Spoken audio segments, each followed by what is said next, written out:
So she just got married, or she is married, and she got married quite young, or betrothed anyway. And here it says the last couple of sentences from last week's paragraph. We'll start with that. It says the householder's life is the bedrock of society. This is part of the Indian ideal that I really appreciate, is how it spells out kind of what everybody's responsibility is to everybody else. And one of the beautiful things about the householder ideal, I thought, was that, it teaches that, of course, you have to make money to support your family and yourself. And then if you make, you're welcome to make more money. But if you make more money than you yourself and your family needs, then the next tier is holy people and the temples and whatnot. And then it's the society at large, that you're responsible for holding up society. And so it makes it much more like one big family. Greg was telling me about an American woman who lives down near Ramana Maharshi's ashram. And she's here visiting in Colorado for a while. And he was talking to her about living there. And she said that, in India, it was very nice. She said, it's like everybody's part of your huge extended family. Ritu, we're on page 44 of Sri Sharda Devi and her Divine Play. So she was saying that in India, it felt much more like an extended family, so that you could get rides and you could get help from strangers quite easily. And she was saying here that it was just a little bit more difficult. So that ideal of taking care of each other, that's the fabric of society. And here Thakur, Sri Ramakrishna, is really, or he says that it's actually a quote from the Mahanirvana Tantra that says householders are the bedrock of society. They should connect their lives with Brahman and try to realize him. Whatever actions they perform, the results should be offered to Brahman, to the divine. It is edifying to reflect on the spiritual marriage of Ramakrishna and Sharada. It's very interesting that in this incarnation that God married his partner and demonstrated what a healthy relationship is between two married people, and what an ideal marriage is like, where each of the people involved are honoring the other more than themselves. A healthy marriage is when each person is holding the needs and concerns of the other above the needs and concerns of themselves. And if a marriage is built that way, and that's practiced by both people, it's a beautiful relationship. It's a beautiful, deepening spiritual experience, and it will take you both to the divine. If only one is practicing that, then it gets a little bit more challenging. If you're serving your husband and he has no idea of you, or vice versa, then things are out of balance, and then it becomes sadhana. It becomes sadhana for the person who's having to do the work. But then you do it for the divine in the husband or in the wife. You don't do it for the husband or the wife, because if you do it for the divine in them, that will protect you from becoming resentful.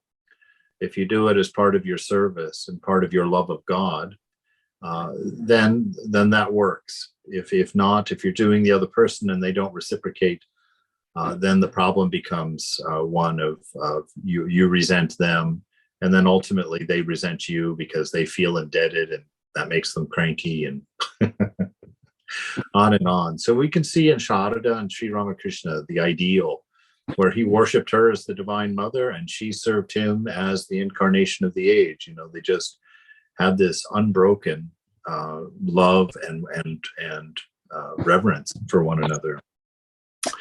So Sharada later recalled, one day the master was eating and asked for a little salt. Well, this might be a little provocative from a Western perspective. One day the master was eating and asked for a little salt. And Sri Sharada said, there is no salt in the spice rack. Irritated, the master said, what do you mean there is no salt? Never say the word no. Always be positive and collect the things that are necessary for the household.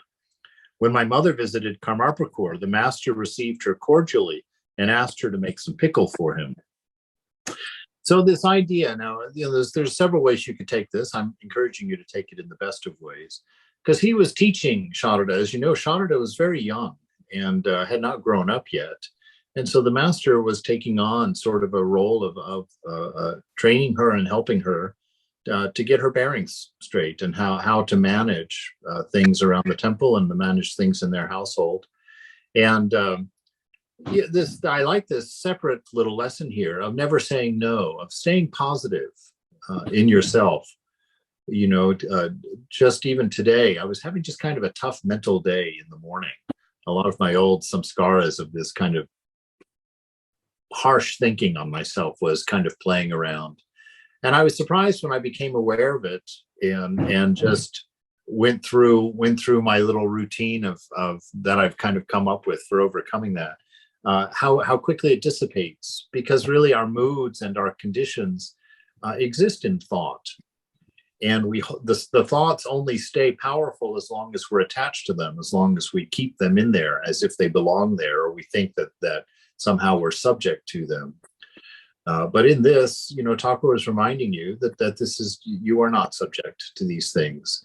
It's up to you to keep your mind in a livable condition. And that's part of our practice, is just by becoming aware of the mind, and through our practice becoming aware of how easily it can change if we take care of the attachment. If you don't take care of the attachment, the idea that the thoughts are you and the thoughts define you, if you don't take care of that, then they don't move and they don't change, and you suffer for them. So here he's saying, you know, even just always stay positive, don't say no, keep everything together, and be attentive. He's teaching her, you know, in running the household. Thakur was this way also with the devotees, his young men when they were visiting Dakshineshwar. And mother also, you can see it in her training later on when she was older, how everything was kept in its proper place, and everything could be found, and there was everything that was necessary was always there. There was no neglect, and that comes from living a life of mindfulness, of being present in the moment. You know, so that when you realize that you're running out of salt in the house, or you know that the broom is broken, or anything like that, quite often, and I have to say this as a confession, we just figure, oh, I'll take care of that later. Oh, I'll have to remember that sometime. But it's better in life, and certainly mentally healthier, if you just take care of it. If you see something that needs to be done, just do it. My roommate's not here, so I can tell a story on him. You know, it's like I've noticed, I've lived here for 7 or 8 months now, and whenever the toilet paper runs out in the bathroom, he puts a new roll, but he always sets it on the sink and leaves the empty roll sitting in the paper in the dispenser. And I've accepted it as my role to put that in the dispenser. I figure that's my part. He provides the toilet paper, I put it in the dispenser, and so we've made peace with it. But just how much easier it is if you just do things in the moment that they need to be done without question. You know, don't worry about, oh God, I don't feel like running up the stairs right now, I'll just set this down here. No, run up the stairs, take care of your business, do things as it happens, so that it can be put out of the mind and it can be taken care of, so that things remain taken care of, and there's no question about it. So he's saying, always be positive and collect the things that are necessary for the household. All right. He says, Ma goes on, during my stay in Kamarpukur, Ramlal's father would ask me to sleep with his brother, Ramakrishna, and the master would smile. At that time, we used to sleep in the same bed, and he would tell me stories the whole night. He taught me how to do housework and how to behave with people. One should know that God is one's very own, the eternal substance. So that's interesting that those two sentences occur together for Sri Sharada. You see that she didn't see a distinction there. She said, he taught me how to do housework and how to behave with people. And the very next thought in her mind, when she talks about housework and behaving with people, is one should know that God is one's very own, the eternal substance. So you see that all of his teaching would have been based on that the reason that we treat people in this particular way is because they are the beloved. They are, in fact, the manifestation of God. They are God with that person's mind, God with that person's body. And that's what God looks like when he comes through that filter named Vance or Karen or whoever. And so work on that ideal. I remember I was a terrible gardener in my brahmachari days in San Francisco. I was worse than a bad gardener. I wasn't a gardener. I wouldn't hardly do anything in the garden at all. And I remember one day I was putting the food on the table for lunch, and Swami was standing in the back window of the dining room looking out at the garden. And he just turned to me. He didn't criticize anything. He didn't say anything about the condition of the garden. He just looked at me and he said, see, Thakur likes to walk in the garden in the day. The garden should always look like Thakur likes to walk there. It's like, okay, I understand completely. But you see how nicely that was said and how it kept the motivation in the right place. He didn't just get up and say, the garden's a mess. You haven't weeded in months. You should get out there and do your work more efficiently. He wasn't like that. He was like, Thakur likes to walk in the garden. And immediately, not only did I understand that I needed to do better in the garden, but I also understood why. Because all things that we do, everything that we do, is for the divine, in service of the beloved. One of my favorite things about St. John of the Cross is he talks about how our efforts can bring us right up to the chasm of God, but we can't cross over into the divine. We have to just camp out, literally at the edge of the chasm, and wait for grace, wait for the beloved to come. And he says, so what do you do while you're sitting there waiting?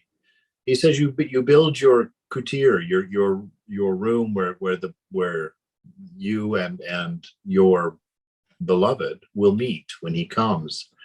And so, of course, he's talking about the heart, your own heart. While you're waiting in the heart for the beloved to come, to manifest, for realization, you just make sure that heart is as pure and as clean and as orderly and as disciplined and as nicely decorated, as possible for the divine. And so this is how we live, and we see that here in Mother, that housework and treatment of other people is based on knowing that God is one's very own, and that he is the eternal substance, meaning that he is that one thing which does not change and will not disappear, right? And so if you can live your life with this constant awareness of this unchanging divine love, this unchanging divine wisdom, divine presence, then life will go well for you. It will be a fulfilling life, and it will be a beautiful life. Ramakrishna addressed Bhairavi Brahmani as mother, so Sharada regarded her as her mother-in-law. However, the Brahmani was hot-tempered, and Sharada was afraid of her. Sharada later recalled, she was fond of chilies and cooked her own food, which was excessively hot. She would share her food with me. I would silently eat it, always wiping away my tears. Holy cow, that is some hot food. When she would ask, how is it? I answered fearfully, oh, very nice indeed. My sister-in-law commented, oh, it's terribly hot. The Brahmani would be angry at such criticism of her cooking and exclaim, my daughter says it's tasty. Nothing can please you. I will not give you what I cook anymore.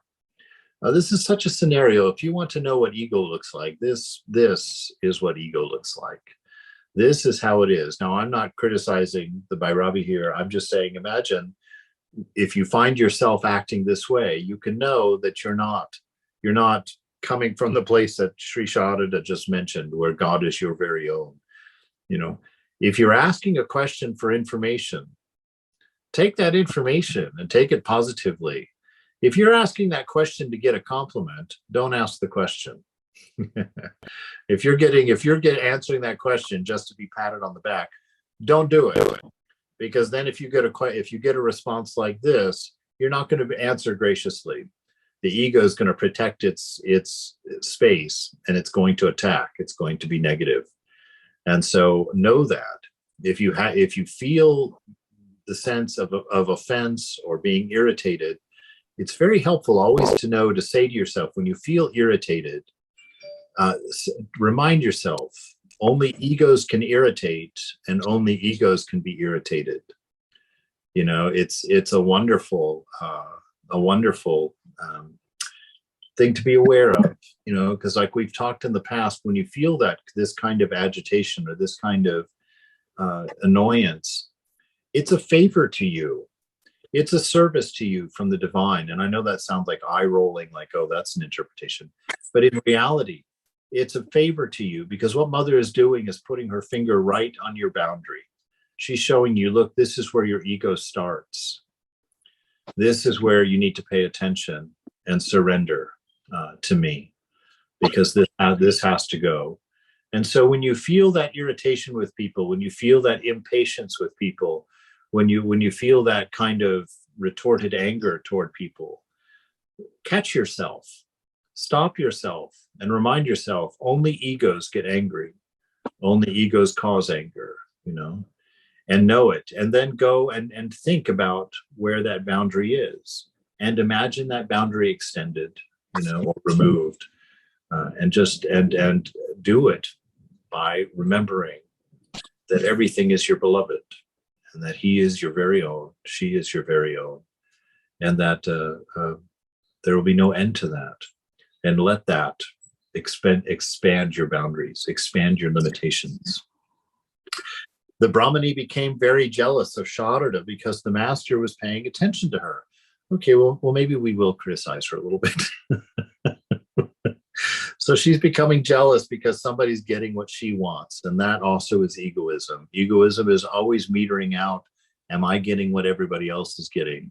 You know, and you can always know if the ego does not think it's getting what it should be getting because of someone else, the way the ego is going to deal with that is by pointing at that person and calling them selfish. You can know that that's the truth. If you're calling someone else selfish, it's because your own self isn't getting what it thinks it deserves, which is selfishness.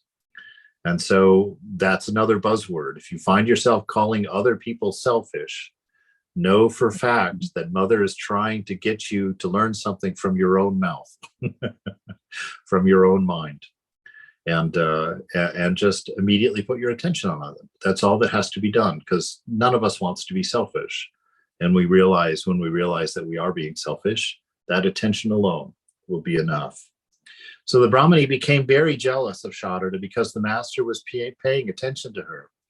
At that time, the Brahmani also had a disagreement with Hriday regarding the village caste rules. When she realized her mistakes, she repented and begged forgiveness from the master, and then left for Varanasi. So she dealt with it in the proper way. When she became aware of her, growing old in front of you, that when she found herself making a mistake that she was in the wrong, she repented. Repenting means you acknowledge the problem and you turn away from it. You move beyond it. You let it go, and begged forgiveness from those that it affected. And then she went the extra distance. She goes to Varanasi for some spiritual practice, you know, to go and I guess shore that repentance up to make sure that it lasts. She begged forgiveness from the master and then left for Varanasi. Sharada later recalled, one day the Brahmani decorated the master like Gauranga with garlands and sandal paste. The master was in an ecstatic mood. She called me to see him.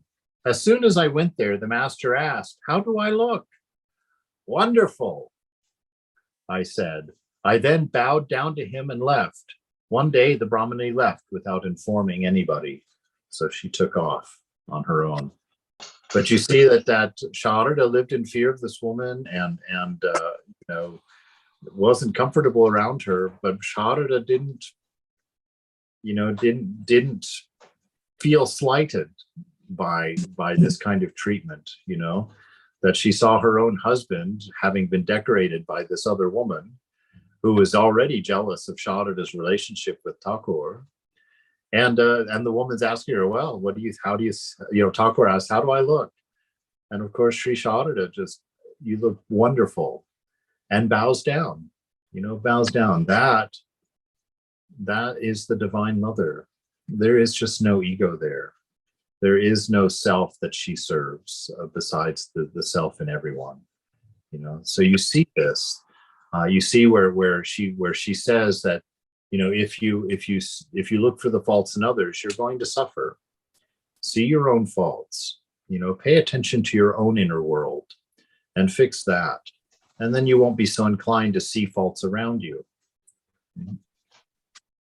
Ramakrishna was witty and full of fun. I'm always happy to read that. That's one of my favorite things about Sri Ramakrishna is his laughing and his jokes, and you're never quite sure where he's going to come from, especially if you read some of the other books like The Great Master. I remember the first time I read that, I was just like, what? Over and over and over again. But he takes spiritual life. I mean, spiritual life for him was such a pleasure, such a joy to him. I mean, it was ecstatic, literally ecstatic for him. And his celebration of that is what drew everyone to him. It's why we're talking about him here today. On the other side of the planet, more than 100 years later, we're still talking to him. And what are we hearing? That he was witty and full of fun. And so, when you're praying or when you're sitting there with the divine, remember that when the divine came to visit the planet, that he was witty, she was witty and fun. And so in your prayers, remember that. In your time with the beloved, remember that it's not this ideal that's way up there somewhere that's holding you accountable for everything and making you work and do unpleasant things to come to your realization. No, the divine is fun and witty, and chances are some of those witticisms are your troubles. And so if you can learn to see them and understand that, they can be quite humorous. I know this morning when I was cooking my breakfast in there and something spilled and went everywhere, my first reaction was to stop and, look at Mother, like, thanks, appreciate that. The Ramakrishna was witty and full of fun. Sharada recounted the following incident. At Karmarpur, Lakshmi's mother and I would prepare the meals. She was a good cook. One day, the master and Hriday were taking their meals. He tasted the food prepared by Lakshmi's mother and said in praise, "Oh, Hriday, the person who cooked this dish is Vaidya Ramdas, an expert physician." He then tasted what I cooked and commented, "The one who has prepared this is Srinath Sen, a quack." A quack doctor. "That may be true," said Hriday, "but this quack will always be at your service, even ready to give you a massage. All that you have to do is to summon her. But Vaidya Ramdas is very expensive. He is not always available. People first consult the quack. He is always your friend." That is true. That is true. She is always available, the master replied, smiling. So this is one of those jokes that very few husbands can get away with. You would need the Divine Mother for your spouse to be able to say something like that about her cooking and not have her run out of the room. But you see how she takes it. She's even recounting it as a humorous example of his witticisms and his life. But you can see, thank goodness for Hriday, always turning it around, or not. Well, I don't know that he always did that, but in this case, turning it around and removing the slight from it, saying, "Yeah, well, that may be true, but she's here and she's always ready to serve you." And so we learned two more things about Sri Sharada: that she was always there looking to serve the master and was always willing, even to give him a massage at the mere mention of that desire. Ramakrishna knew that Sharada would be a spiritual teacher one day. So he taught her about the insubstantial nature of the world and warned her about its sorrows and its pitfalls. He trained her to cultivate detachment from transitory objects and to develop devotion to God, who alone is real and eternal. So if you want to see what's important for people to know, people in your family, your kids, your husband, your wives.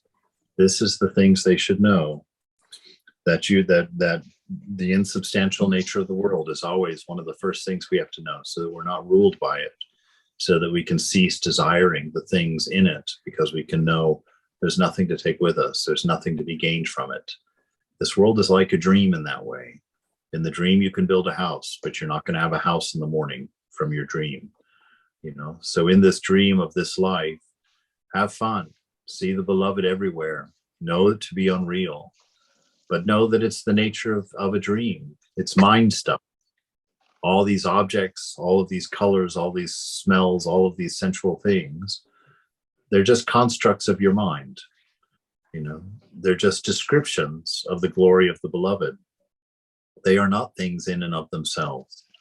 And so that's one of the first things he taught her, so that it wouldn't divide her mind. It wouldn't call her into the world. So it taught her of the insubstantial nature of the world, warned her about its sorrows and its pitfalls, that if you don't remember its insubstantial nature, if you don't withdraw your desires from it and your hopes from it and your dreams for it, that it's going to be full of sorrow. Do you want fruit? Oops. Do you want some fruit? No, that's all right. Thank you, though. Fruit?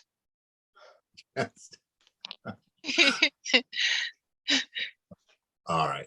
There we go. I hope he gets his fruit. So he trained her to cultivate detachment from transitory objects, to develop devotion to God. This is one of those times where I like to remind everybody that God and love are synonyms. And so devotion to God is a devotion to love, right? And so when you are running your family, run it with your devotion to love. So how do we generate love? Through kind acts, through a good nature, through service, through a positive outlook on things, right? So our devotion to God is a devotion to love. And we devote ourselves to love by manifesting love, manifesting God everywhere. I've always thought to myself, if you're not seeing God in your life, like Vivekananda says, see God, don't seek him. To see God, all you have to do is these random acts of kindness. Do kind things, do loving things, and love appears in your life naturally. God manifests, and you will not have to go looking very far for that presence. So be a loving person, be a caring person, be a selfless person, and manifest love through your devotion to love. And it grows. This devotion to love, who alone is real and eternal, right? So God, love, is the one real and eternal thing, that which will always be. Lakshmi later recalled the following incident, which she witnessed in Karmarpur. One day the master pointed to Aunt Sharada and said, "What good is there in giving birth like dogs and jackals to a whole brood of children?"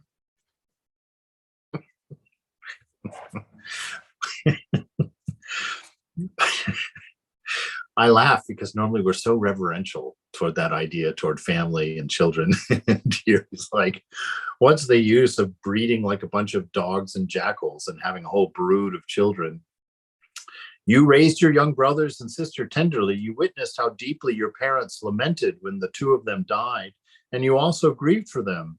How miserable life in this world is. Why should you bother with it?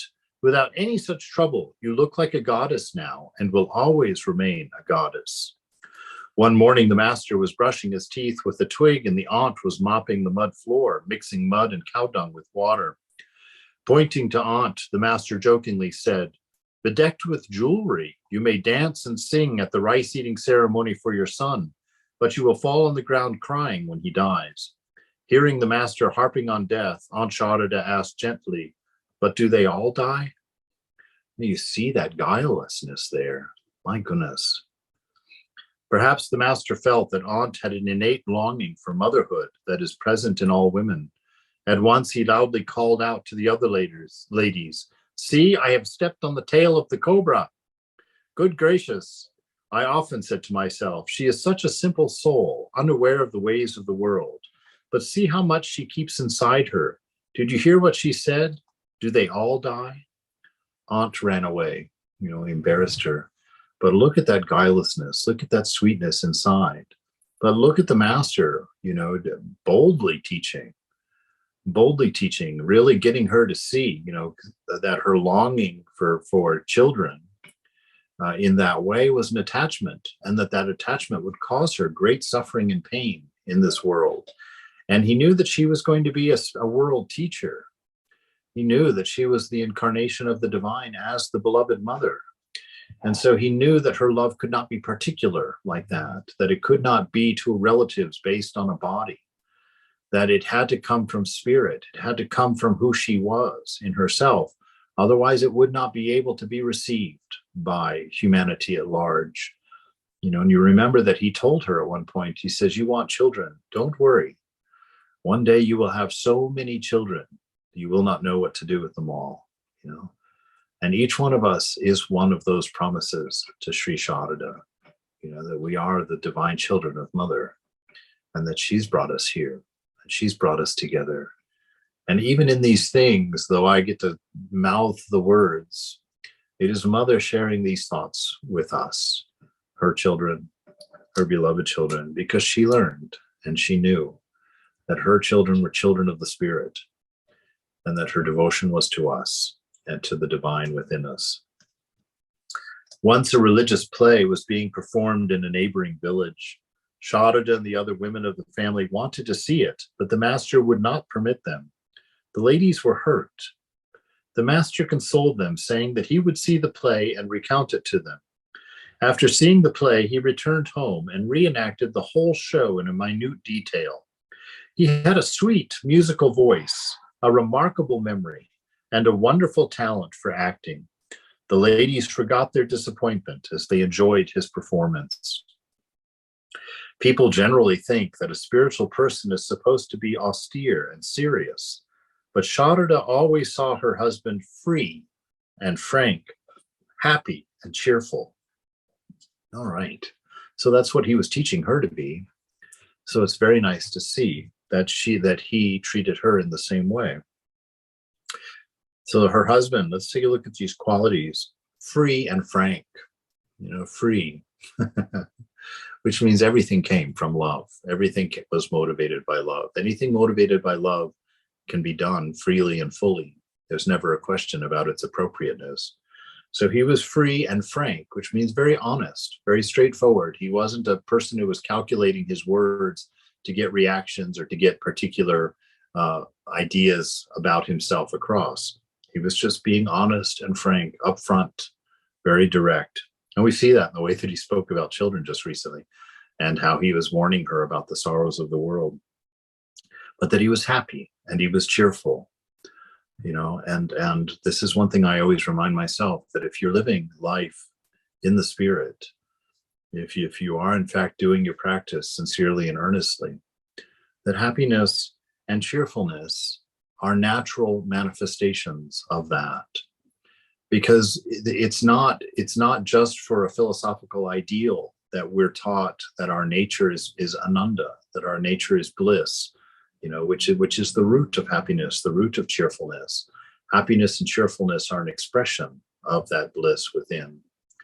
And so when we are touching that in our practice, when we're realizing that as being truly ourself, and that it is always there, that it does not disappear with the conditions of the mind, you see. We're accustomed to identifying with mind, and the mind is always changing. Sometimes it's not in a good mood. Sometimes it's not cheerful at all, and if we are living in mind, we're subject to that. And we think that that's ourself. And we think that if I'm happy when I'm sad, I'm not being earnest, I'm not being sincere. But you're just being ignorant, because what is really behind that anger, deeper than that anger, under the waves of that anger or that sadness or that gloom, is the heart of self.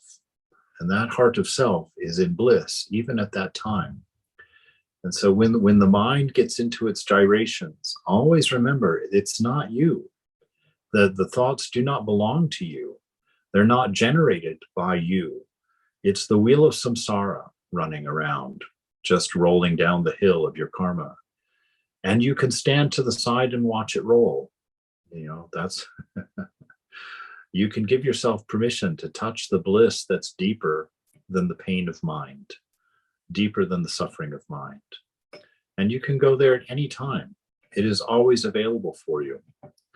And if you haven't found that, just do your practice. Just keep going. Just keep doing your practice. So he was always free, frank, happy, and cheerful. She later recalled, I never saw his face sad or sour. That's amazing. Can your spouse say that? Can your spouse say that about you? God, can any of us say that about each other? My goodness, what an amazing manifestation here. I never saw his face sad and sour. He always radiated joy. Whether he was absorbed in samadhi or in the company of an older person or with a 5-year-old child, never did I see him gloomy. He conquered the heart of his young wife with pure love and then poured his spiritual wisdom into it. Sharada later described how the master established divine bliss within her heart. At that time, I always felt as if a jar of bliss full to the brim was set in my heart. It is impossible to describe that divine joy. You know, this is really something to think about, because Thakur isn't just doing this for the Divine Mother. Thakur is desperately wanting this to be all of our situation. He wants to pour that divine love into each of us to this extent. He wants your jar of bliss to be full and brimming. And you know, the only reason that it's not is because of our attention. We take our attention off of the beloved and we put it on these things of the world and these things of the mind. We attach and identify with the things that are going away, even already, and forget. We forget. And so this is what comes with a healthy, sincere, and earnest spiritual practice. This is the fruit of finding out who you are. These fruits of the nature, the fruits of the spirit, this joy, this cheerfulness, this love, this pure love that inspires the people around you to such an extent that you would say it's impossible to describe this divine joy. In the evenings, the master often talked to Sharada and her companions for hours about spiritual matters and his own inner experiences. He also entertained them with stories and jokes. Tired after a whole day of housework, the teenaged Sharada would fall asleep on the floor. Her companions would try to awaken her, saying, "You're asleep. You're missing such priceless words." At that, Ramakrishna would say, No, don't waken her. If she listens to everything I say, she will not stay on this earth. She will unfold her wings and fly away.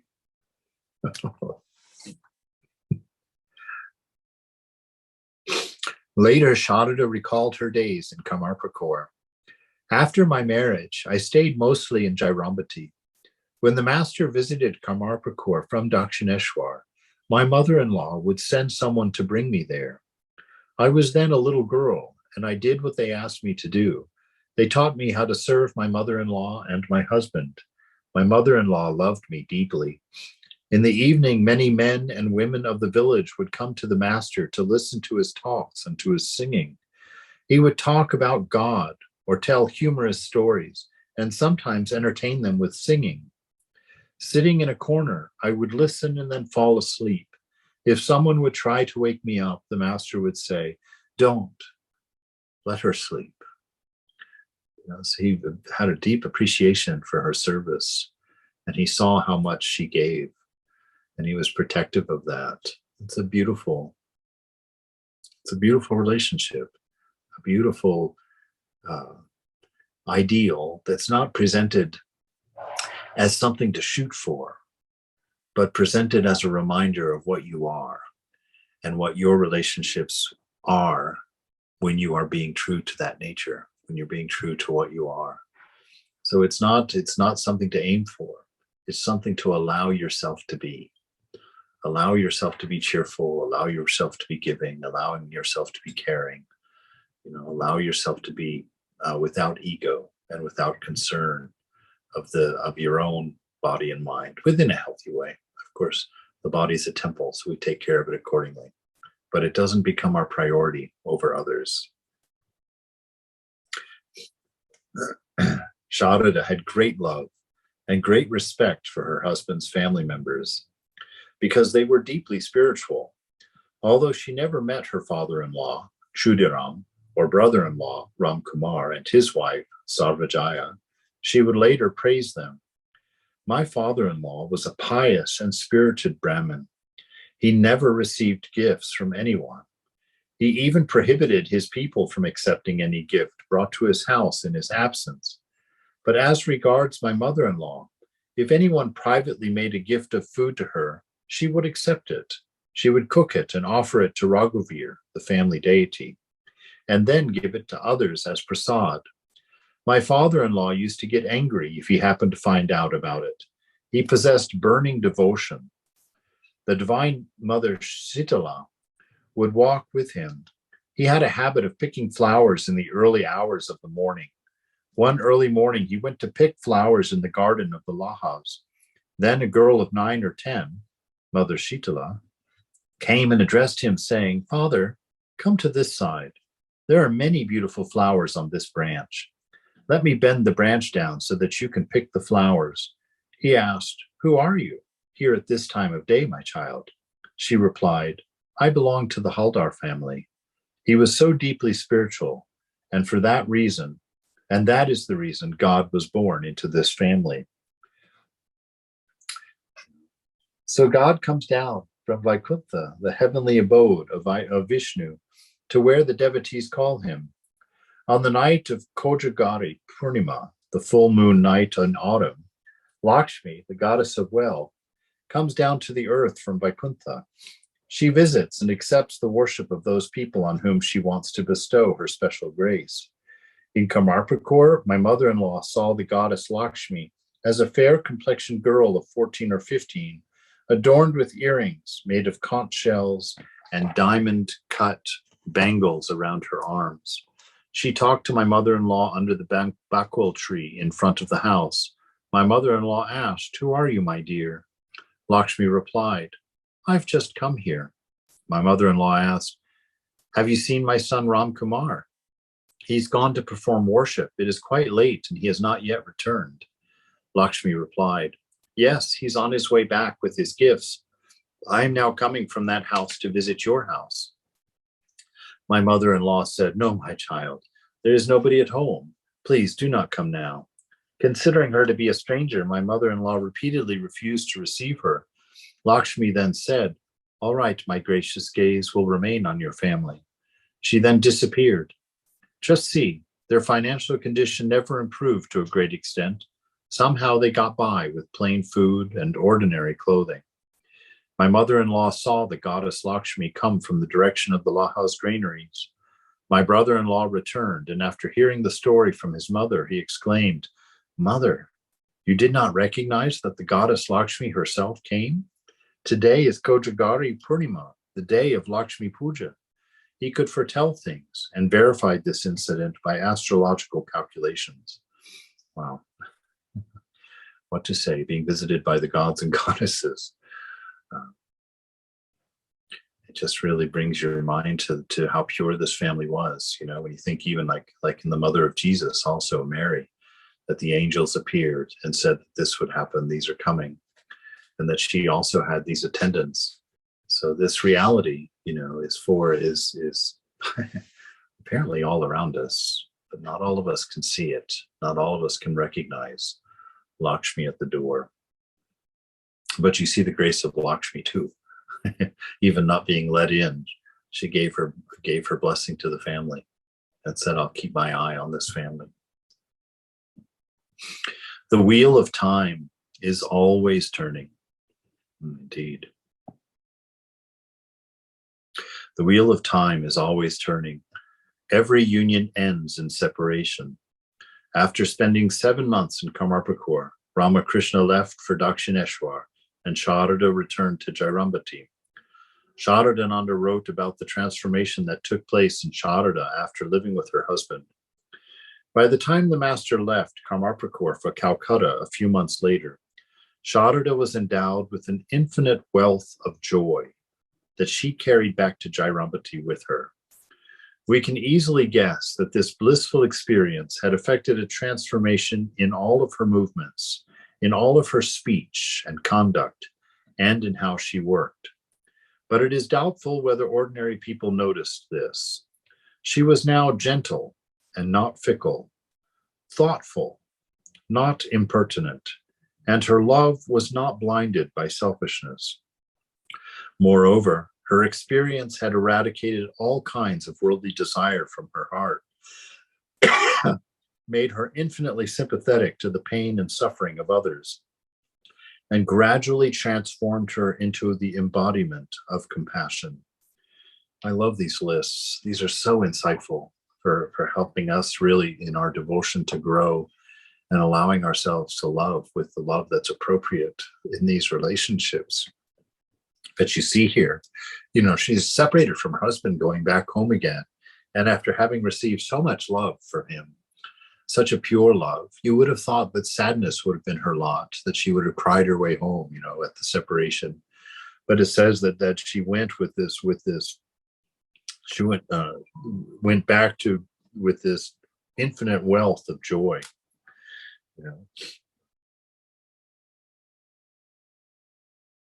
So now she was gentle. So gentle is a mark of being in the presence of Thakur.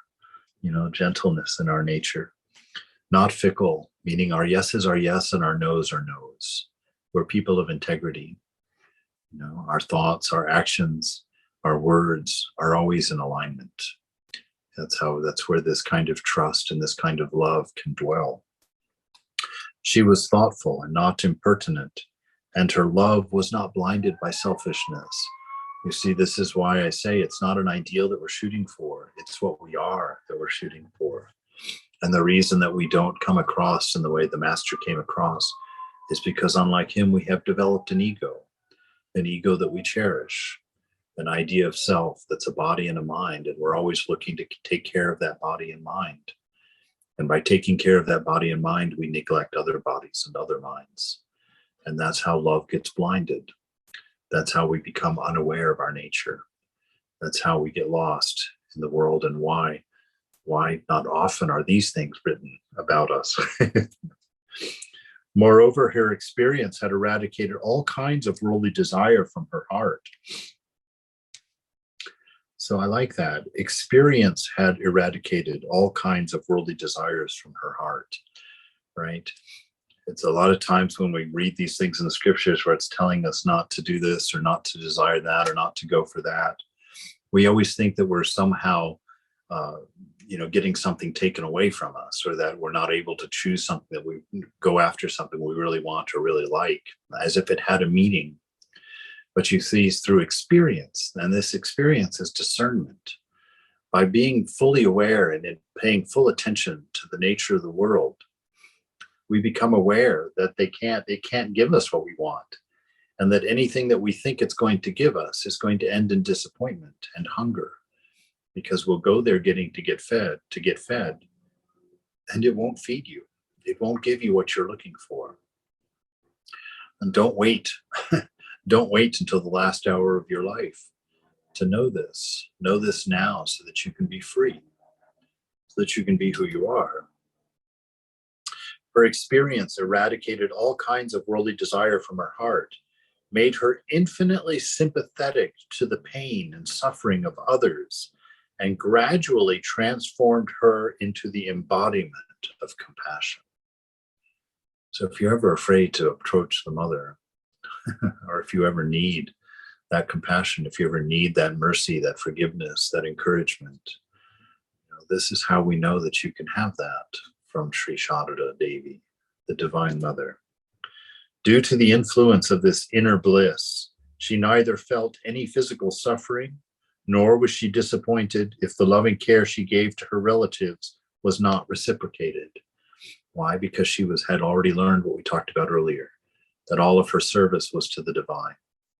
All of her service was to the beloved. So she didn't hold individuals responsible for it if they didn't appreciate it, because it didn't matter, because it wasn't for them as egos, it was for them as divine. It's very interesting here too, that due to this influence of this divine bliss that you have available to you inside, that the very point of our practice is to touch that true knowledge of ourself, that due to this inner influence, she neither felt any physical suffering, right? So if we can remove our identity with the body, from the body, remove our identity from mind, then the pains and sufferings and shortcomings of body and mind don't have to affect us as directly. They don't get center stage, center spotlight on us. It's a great practice to be able to understand that, because the meaning of not being the mind means that you can separate from it, that you can choose not to accept its moods, its thoughts, its ideas, its influences in the moment. And it's the same with the body. To know that you're not the body, to truly know, means that you can withdraw from the body, and you don't have to be subject to its conditions and to its demands, to its problems and its aging and whatnot. Content in every respect. That, in fact, she teaches in her, one of the things she says, that that's the greatest treasure that one can have, is contentment. So she had this content in every respect and absorbed within herself. She passed her days at her father's house. Although her body was in Jairambati, her mind was with the master in Dakshineshwar. At times she felt an intense desire to see the master and to be with him, but she carefully controlled herself and waited patiently. This is how we live spiritual life. This is how we know. We live here, but our mind is at the feet of the beloved. Our mind is with the divine. But we carry on, and we feel an intense desire for the knowledge of God, for this realization, and we don't have it. But instead of losing faith or losing heart or growing bitter or disappointed, what do? We carefully control ourselves. We carefully control ourselves. Make sure that we don't do things that the divine, that would not be helpful to our knowledge of the divine. We carefully control ourselves, and we wait patiently. Patiently. We simply go on. She believed that since the master had graciously loved her so much at their first meeting, that he would not forget her. See how beautiful. This is our faith.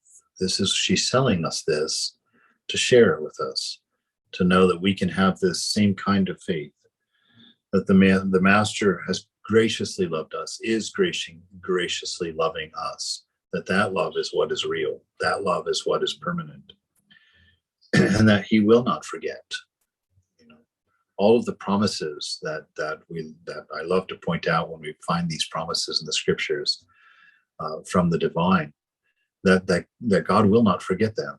All of those promises are real and trustworthy, and will help us find and connect with this inner bliss and this inner joy. When the right time arrived, he would call her to him. Thus, days passed one after another as she waited for that auspicious day, all the while holding to her firm faith within. Union and separation are part of human life. The joy of union is intensified 1,000-fold after a long period of separation and intense longing. Mental union is higher than physical union, and spiritual union is higher than mental union. When studying the lives of the avatars, we find that for a certain period of their lives, they were separated from their spiritual consorts. Rama was separated from Sita, Krishna from Radha, Buddha from Yashodhara, and Chaitanya from Vishnupriya. Is there any meaning to this? We don't know. Perhaps it was part of their divine play to teach humanity how to be detached from family ties and to shun attachment. In the 26 years of their married life, Ramakrishna lived with Sharada in Kamarpukur, Jairambati, Dakshineshwar, Shyampur, and Kasipur for a total of approximately 10 years. All right, it's the end of the chapter, and I think it's the end of our time for today. So you see what a beautiful understanding we get of the Divine Mother here. You know, just always cheerful, never sour, never moody, never selfish, always ready to serve, always ready to give, always ready to care. You know, very humble, no ego that we have to navigate in our relationship with her. So we worry that we hurt it, that we're hurting her, and that she's going to get offended and she's going to get, get mean on us. But she has no ego in there. And it's egos that are offended, and it's egos that offend. So Mother has removed that. And so we approach her without ego, without these concerns, these petty concerns. And we hold ourselves in our deep faith. A faith in what? In a faith in love. That love is everywhere present, always perfect. That love is eternal and unchanging. That love is the nature of all things. And we grow in that love, and we manifest it, because that love, as we started with, is our very own.